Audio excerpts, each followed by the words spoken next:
আসসালামু আলাইকুম প্রিয় দর্শক, যে আলাপ চাইতে আপনাদের সকলকে আমন্ত্রণ জানাচ্ছি। ইস্যুতে ভারতের 10টি রাজ্য বাংলাদেশ যাকে ঘিরে রয়েছে, এই 10টি রাজ্য ঘিরে আছে বাংলাদেশকে। বাংলা, বিহার, উড়িষ্যা, এদিকে সেভেন সিস্টার্সের যে রাজ্যগুলো, সেই রাজ্যগুলোতে খুব বিতর্কের সৃষ্টি হয়েছে এই গোপালগঞ্জ নিয়ে। গোপালগঞ্জে যে গণহত্যা চলেছে, কার্নেজ বলা যায় এটাকে, এটা গোপালগঞ্জ কার্নেজ। তো এই কার্নেজ যেটা হয়েছে সেটা নিয়ে সেনাবাহিনীর ভূমিকা এবং বাংলাদেশের ইউনূস সরকারের ভূমিকা নিয়ে প্রচন্ড বিক্ষোভ দেখানো হয়েছে। সর্বত্র মিছিল, মিটিং, প্রতিবাদ দিবস পালন করা হয়েছে এবং সরকারের ওপরে চাপ দেওয়া একটা হচ্ছে। আপনারা জানেন সোমবার দিন একটা সর্বদলীয় মিটিং আছে, সেই মিটিংটার উপরে নির্ভর করছে কি হবে না হবে, বাংলাদেশের ব্যাপারে কি আলোচনা হবে না হবে। এখন কেউ কেউ বলছেন নাকি মিটিং নাকি শনিবার হচ্ছে মিটিংটা, কিন্তু আমার কাছে এরকম কোনো খবর নেই। পার্লামেন্ট সর্বদলীয় মিটিংটা হবে সোমবার দিন, এখনো পর্যন্ত আমার কাছে এই খবরই রয়েছে। এখন বাংলাদেশকে কি হবে না হবে তার আগে ভারতবর্ষ নিজের মাঠটা গুছিয়ে নিতে চাইছে। এখানে যারা যারা বড় জায়েন্ট প্লেয়ার রয়েছে, যেমন চীন আছে, রাশিয়া আছে, আর ইরান আছে এদিকে, আর ওদিকে হচ্ছে প্রতিপক্ষ হচ্ছে আমেরিকা এবং ইউকে, দুটো প্রতিপক্ষ। ইউরোপিয়ান ইউনিয়নকে অত ধর্তব্যের মধ্যে ধরে না, কারণ আমেরিকা যা বলবে ইউরোপিয়ান ইউনিয়ন তাই করবে। ফলে আমেরিকাকে টাইট দিতে পারলে ইউরোপিয়ান ইউনিয়ন আপনি টাইট হয়ে যাবে। তার জন্য রাশিয়া গ্যাস এবং অয়েল বন্ধ করার জন্য বসে আছে। এই যে পুরো ব্যাপারটা বোঝার জন্য একটুখানি সময় নিতে হবে। আমি স্বল্প সময়ের মধ্যে আমি পুরোটা আপনাদের ব্যাখ্যা করে দেবো। এই যে কিছুদিন ধরে, তার আগে বলে নি, গতকালকে রাত্রিবেলা আমাদের 3জন জেনারেল, নৌবাহিনী, সেনাবাহিনী এবং আপনার এয়ারফোর্সের বিমান বাহিনীর এবং সিডিএস আমাদের রাষ্ট্রপতি দ্রৌপদী মুর্মুর সঙ্গে দেখা করতে গেছিলেন এবং বলা হচ্ছে যে সেটা সৌজন্য সাক্ষাৎ, কিন্তু রাষ্ট্রপতি দ্রৌপদী মুর্মুর সঙ্গে যখন সাক্ষাৎ হয় সেটা তার চূড়ান্ত কোনো অনুমোদন নেওয়ার জন্যই সাক্ষাৎটা নেওয়া হয়, এই সাক্ষাৎটা করা হয়, যেমন অপারেশন সিঁদুরের ব্যাপারেও করা হয়েছিল। এখন কি হতে যাচ্ছে সেটা ভবিষ্যৎই বলবে। আমি তো কোনো ভবিষ্যৎ দ্রষ্টা নই, ফলে আমি নতুন করে কোনো বিতর্কের মাঝখানে ঢুকবো না যে অমুক দিন হচ্ছে, এই হচ্ছে, ওই হচ্ছে, এইসব আমি বলবো না। তো এখন পারিপার্শ্বিক অবস্থা কি, এখন বড় কিছু একটা করতে গেলে তাহলে কি হয়, নিজের ঘর গোছাতে হয়, মাঠটা গোছাতে হয়। আমার একটু সময় লাগবে একটু বলতে, আপনারা মন দিয়ে শুনলে বুঝবেন তাহলে যে কি হতে যাচ্ছে। যদি আপনি না শুনেন পুরোটা তাহলে বুঝতে পারবেন না কি হতে যাচ্ছে। ভারত কি করছে, আমি বহুদিন ধরে আরআইসি রিক বলে আমি চেঁচিয়ে যাচ্ছি ভিডিওতে। সেই রিকের কিন্তু কি বলে, শিলান্যাস হলো বলা যায়। রিক স্থায়ীভাবে অনুমোদন পেল, আরআইসি একটা তৈরি হচ্ছে। টাইমস অফ ইন্ডিয়া লিখছে, now Beijing support revival of Russia, India, China troika, Russia আর ইন্ডিয়ার আই, চায়না সি, রিক। তা বঙ্গানুবাদ করে যেটা আমি বার করি সেটা হচ্ছে, বৈশ্বিক ও আঞ্চলিক বিষয় নিয়ে আলোচনার জন্য একটি পরামর্শমূলক ফোরাম রাশিয়া, ভারত, চীন রিক ত্রয়ী পুনর্জীবন করার রাশিয়ার প্রস্তাবের প্রতি চীন তার সমর্থন প্রকাশ করেছে। রিক পুনরুজ্জীবন করার জন্য মস্কো, বেইজিং এবং নয়াদিল্লির সাথে সক্রিয়ভাবে আলোচনা করেছে। এস জয়শঙ্কর এসসিও বিদেশ মন্ত্রীদের বৈঠকের জন্য চীন সফরের পর এই উদ্যোগ নেওয়া হয়েছে।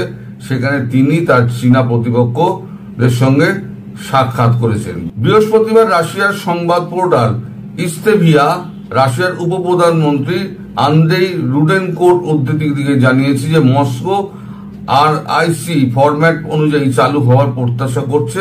এই বিষয়ে বেজিং এবং নয়াদিল্লির সঙ্গে আলোচনা করেছে। এই বিষয়টি তাদের উভয়ের সাথে একটি আলোচনার মধ্যে উঠে এসছে। আমরা এই ফরম্যাটটি কার্যকর করতে আগ্রহী, কারণ এই 3টি দেশ গুরুত্বপূর্ণ অংশীদার, পাশাপাশি ব্রিক্সের প্রতিষ্ঠাতা রুডেনকো বলেন। আর একটা খবর আছে, রাশিয়া, ইন্ডিয়া, চায়না বদলে যাবে বিশ্বের পুরো খেলাটাই। একজন হচ্ছে থ্রি মাস্কেটিয়ার্স, রাশিয়া, ভারত, চীন। তার মানে এটা করা হচ্ছে এই কারণে, একটা হচ্ছে গিয়ে ডোনাল্ড ট্রাম্পের মাথায় মুগুর মারো, এই যে ট্যারিফ ট্যারিফ ট্যারিফ ট্যারিফ করে এত লাফালাফি করছে না, তার মাথায় একটা মুগুর মারো। আর দুই হচ্ছে এই সাউথ ইস্ট এশিয়াতে তাদের আমেরিকার ঠোকাটাকে বন্ধ করে দাও। আমি বলেছি এর মধ্যে ইরান ঢুকবে, দেখবেন কদিন বাদে ইরান ঢুকে যাবে, তাহলে হবে কি RRIC লিখি থাকবে, মধ্যখানে একটা আই যুক্ত হবে, সেটা সময়ের অপেক্ষা। তো এখন যদি ইরান ঢুকে যায় তাহলে লোহিত সাগর থেকে একেবারে শুরু করে বঙ্গোপসাগর অব্দি একেবারে পুরো উপসাগরীয় অঞ্চল, হরমুজ প্রণালী, সমস্ত কিছু একেবারে ব্লক হয়ে যাবে। মানে আমেরিকা এবং রাশিয়া এবং আমেরিকা এবং ইউরোপকে, ব্রিটেনকে যদি আটলান্টিক পার হতে হয় তাহলে তারা পার হতে পারবে না, ওই আটলান্টিকে দাঁড়িয়ে থাকতে হবে, কারণ এখানে ঢুকতে পারবে না, রিক আটকে দেবে। আর একটা ব্যাপার হলো, যদি ব্রিক্স, যদি মুদ্রা চালু হয়ে যায় তাহলে ট্রাম্পের অবস্থা কিন্তু ভবিষ্যতে খুব খারাপ। ট্রাম্প না ইমপিচ হয়ে যান। এই যে ঘটনা বহুল জিনিসগুলো ট্রাম্প করছেন, তাতে ট্রাম্প কিন্তু একেবারে মানে সরাসরি বিতর্কের মধ্যে পড়ে যাচ্ছেন এবং দেশের মানুষ কিন্তু ট্রাম্পের ওপর খেপে যাচ্ছে।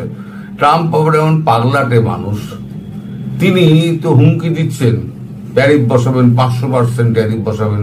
তিনি আবার ন্যাটোর চিফকে দিয়ে, মার্ক রুট তার নাম, ন্যাটোর চিফকে দিয়ে তিনি আবার একটা হুমকি ছেড়েছেন, আবার নিজেই আবার পোস্ট করেছেন। পোস্ট করে লিখছেন, breaking, NATO chief one 100% tariff on India, China and Brazil for contributing oil and gas trade with Russia. মানে রাশিয়া থেকে যদি তুমি তেল গ্যাস কেনো তাহলে তোমাদের ওপরে 100% ট্যারিফ লাগু হবে।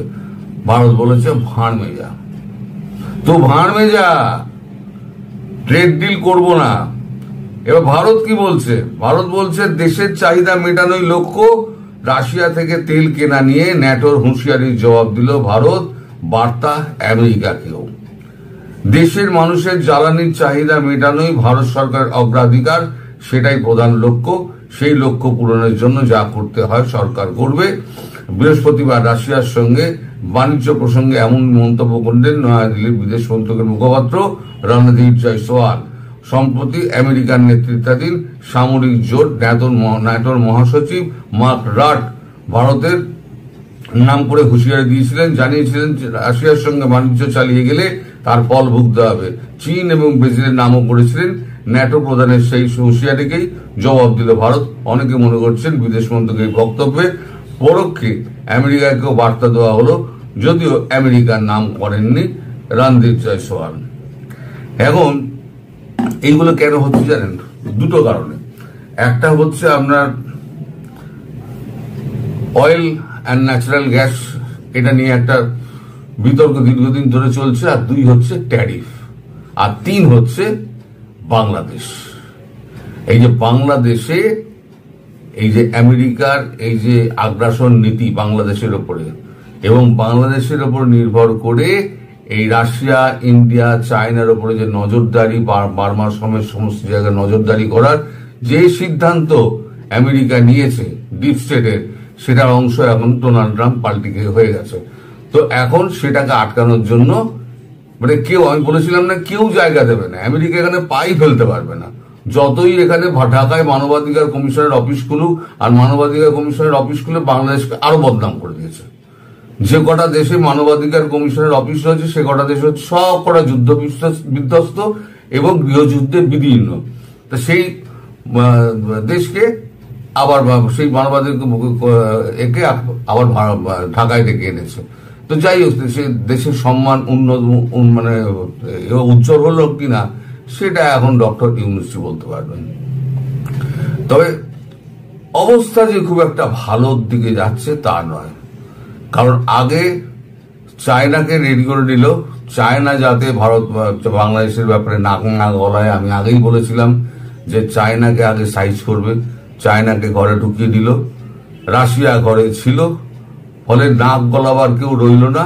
বাকি রইল ইরান, ইরানকে ঢুকিয়ে নেবে, মানে পুরো একেবারে আটলান্টিকের ওপর থেকে ব্লকেজ, তোমার আর ঢোকার কোনো ক্ষমতা নেই। এবার যুদ্ধজাহাজ, তুমি যুদ্ধজাহাজ কোথায় পাঠাবে, আর যুদ্ধজাহাজ থেকে কত বিমান ওড়াবে এবং তার ফুয়েল কনজামশন মানে কত, সেটা এসে ভারত অব্দি পৌঁছাবে এবং চীন অব্দি পৌঁছাবে বা রাশিয়া অব্দি পৌঁছাবে। তারপরে তো মিসাইল আছেই, রাশিয়ার মিসাইল আছে, চীনের মিসাইল আছে, ভারতের মিসাইল আছে, ইরান যোগ দিলে ইরানের মিসাইল আছে। ইরানের 1 নম্বর শত্রু হচ্ছে আমেরিকা।